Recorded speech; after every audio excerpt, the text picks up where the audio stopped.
สบายดีพี่น้องวันนี้มาพบกับสองบ่าวดอนสาวตุกอีกแล้วมาพบกันในบรรยากาศฝนตกยามเช้าๆเนาะพี่น้องเนาะนี่สาวตุกะมาเห็ดกินเนาะพี่น้องลงมาเห็ดกินทอดปลากับทอดไข่เป็ดเนาะพี่น้องเนาะไข่เป็ดกะได้มาจากไข่เป็ดไอที่สาวตุกซื้อมาน่ะเนาะพี่น้องมาเพิ่นมันกะคูนอยู่เด้พี่น้องหายไข่มื้อละหน่วยพอได้อยู่ได้กินเนาะพี่น้องเนาะนี่ทอดปลาทอดไข่นี่สิอันทอดไห้เอมมี่ไปเผากะเนาะพี่น้องเนาะเพิ่นไปกินข้าวอยู่พุ่นเนาะนี่อยู่ทางนั้นกับเป็ดลิ้นน้ำพี่น้องเอ้ยอยู่กับท่ามกลางธรรมชาติเนาะพี่น้องเนาะฝนกระตกลินบรรยากาศช่วงนี้กะสีสบายเนาะพี่น้องอากาศดีๆสตุกหมักได้พี่น้องหมักไปอยู่กับบรรยากาศฝนตกแบบนี้เนาะพี่น้องมันจะเย็นสบายนะพี่น้องเนาะนี่อยู่กับบรรยากาศเย็นๆนั่งคิดยังไปเลยเปื่อยเนาะพี่น้องนั่งกินกับบรรยากาศฝนตกเนาะพี่น้องเนาะนี่เดี๋ยวสตุกจะพาพ่อแม่พี่น้องส้มบรรยากาศฝนตกนี่อันนี้ก็คือหลังบ้านของสตุกเนาะพี่น้องเนาะนี่มีน้องสะให้เป็ดลิ่นเนาะพี่น้องอันนี้คือน้องสะที่สตุกขุดประมาณ4-5 ปีที่แล้วเนาะพี่น้องขุดไปแหละมันขุดลงต่อบ่ได้เนาะพี่น้องเนาะมันได้แต่ซ้ำนี่ข้างลุ่มข้างล่างมันเป็นหินดานเนาะพี่น้องมันเลยขุดลงบ่ได้บรรยากาศรอบบ้านอันนี้ก็คือบ้านของเอื้อยสตุกเนาะพี่น้องนี่อันนี้ก็คือดินคือหลังบ้านคือดินที่สตุกถมใหม่เด้อ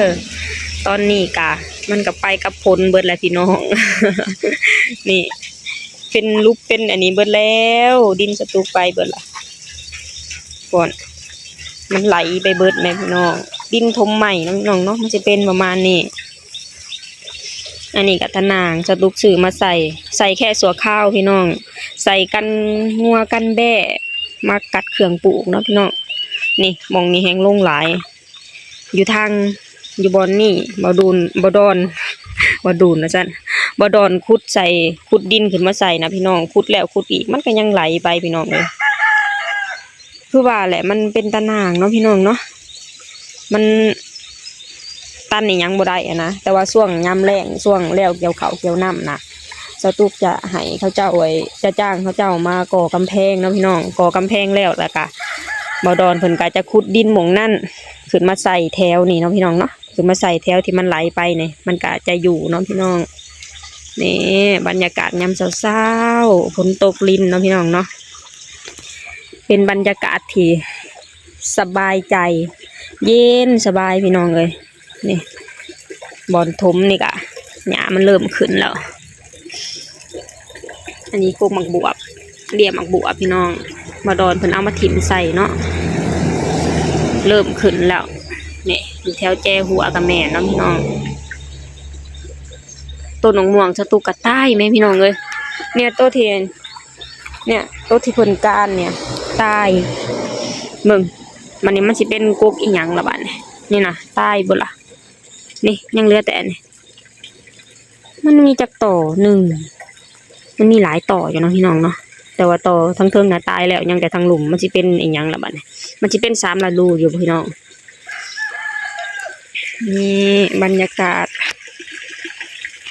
ยามเช้ายามไก่ยามไห่ยามนาว่าแม่นไก่แล้วพี่น้องหอดยามไห่ยามนาแล้วเหลือเท่าแต่ก้ายาวแล้วก็จะพากันลงมือดำเนาะพี่น้องเนาะนี่ต้นม่วงสตุกป่งยอดใหม่แล้วมันก็เริ่มป่งไปเนาะพี่น้องเนาะน้ำก็หงฝนตกตลอดเวลาแม่พี่น้องเมื่อคืนนี้บริตกมันจะตกประมาณช่วงไก่จะแจ้งเนาะพี่น้องเนาะนี่ตัวนี้ก็เริ่มจ่อแล้วพี่น้องนี่ตั้งแต่ซื้อมาบ่เคยจ่อเด้นี่เนี่ยเพิ่นกำลังจ่อขึ้นมาแล้ว อันนี้ของสตุกปลูกเนาะพี่น้องเนาะสตุกนี่เป็นคนแบบว่ามือห่อนบ่พี่น้องเขาเจ้าว่าคะแนนว่าปลูกต้นไม้แหละมันเป็นยากนี่เขาเจ้าว่ามือห่อนอันนี้ของบ่ดอนปลูกพี่น้องขึ้นยอด2 ยอดแล้วแต่ของสตุกนะฮะก็เริ่มขึ้นยอดเดียวอยู่หน้าบ้านก็ของบ่ดอนปลูกเนาะพี่น้องเนาะขึ้นในขึ้นหาสั่นขึ้นยอดหนึ่งแล้วเนี่ยธรรมศาสตร์หน้าฝนอยู่ชมบรรยากาศนะพี่น้องเนาะ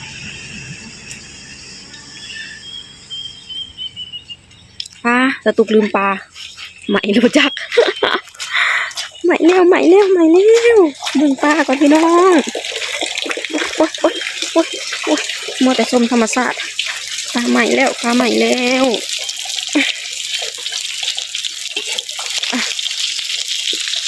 เบิ่งพี่น้องผู้ดีสุกพอละใหม่แล้ว โอเคสุกแล้วสตุกอาจจะเอาไปทอดแล้วก็ป่นแห้งเห็ดป่นแห้งแล้วพี่น้องเนาะ ใหม่ไปตัวหนึ่ง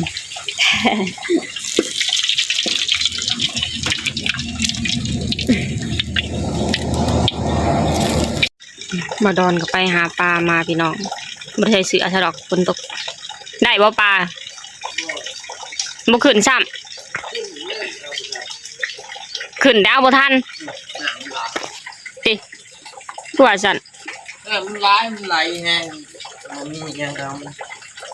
ที่จะเห็นมันสัตว์เลยสัตว์ลึกๆลงอ้าวไงคือจะมาพ่นใบตกแห้งอ๋อถูกน้ำไหลลงน้องสะมันแห้งกว่ารอบก่อนบ่รอบที่เจ้าได้ปลานะไหลหรอกได้ที่คืออันนี้มันไหลเลยพลาดเลยในเดี๋ยวสตุกจะพาพ่อแม่พี่น้องมาเบิ่ง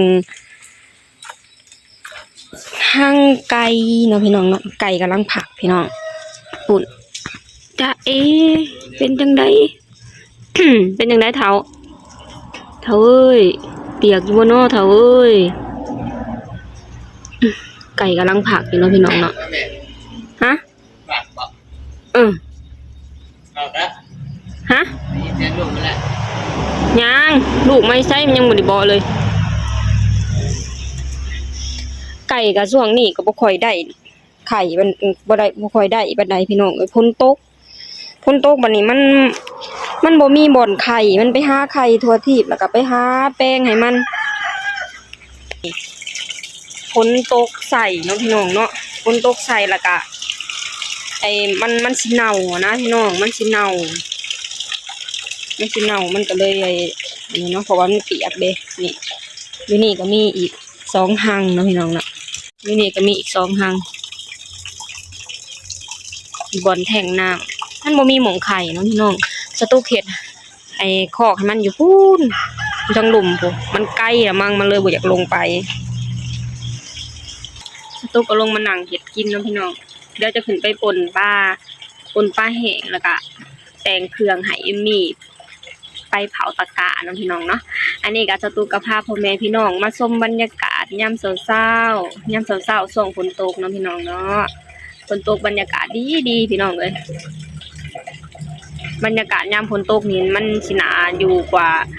ช่วงแดดๆเนาะพี่น้องเนาะยามฝนตกนี่นั่งแบบเย็นสบายแบบว่าชิลนะพี่น้อง บรรยากาศดีๆไก่จะหอดแล้วดูดำนาแล้วโอเคสำหรับคลิปนี้กะ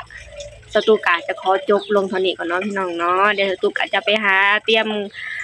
อาหารเตรียมข้าวเตรียมน้ำให้เอมมี่ไปเผาตะกะเนาะพี่น้องเนาะจะไปหาเห็ดกินเพราะว่าบ่ดอนมื้อนี้ก็เพิ่นจะไปส่งปูนเนาะพี่น้องมื้อนี้กะสตูกะจะขอจบลงเท่านี้ก่อนเด้อฝากให้พี่น้องช่วยกดไลค์กดแชร์กดติดตามให้ช่องบ่ดอนสาวทุกเนี่ยเด้อ